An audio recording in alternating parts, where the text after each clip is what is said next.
Daxili İşlər Nazirliyinin kibercinayətkarlıqla mübarizə baş idarəsindən naməlum şəxsin Bakı Dövlət Universiteti, eləcə də digər ali təhsil müəssisələrinin hüquq fakültəsi tələbələrinin şəkillərini montaj edərək, üzərinə təhqiramiz ifadələr yazdığı və sosial şəbəkələrdə paylaşdığı, silinməsi müqabilində isə pul tələb etdiyi barədə müraciətlər daxil olub. Kiberpolisin həyata keçirdiyi əməliyyat texniki tədbirlər nəticəsində hadisəni törətməkdə şübhəli bilinən 28 yaşlı Fəxri Cəbrailov saxlanılıb.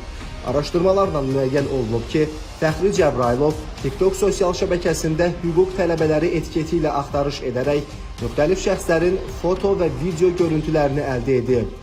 Daha sonra o, həmin görüntüləri süni intellekt proqramları vasitəsilə montaj edərək, üzərlərinə təhqiramiz yazılar əlavə edib və müxtəlif saxta hesablar vasitəsilə təkrar sosial şəbəkələrdə paylaşıb. Saxlanılan şəxs foto və video görüntülərin silinməsi üçün ona müraciət edən tələbələrdən isə bunun müqabilində müxtəlif məbləğlərdə pul tələb edib.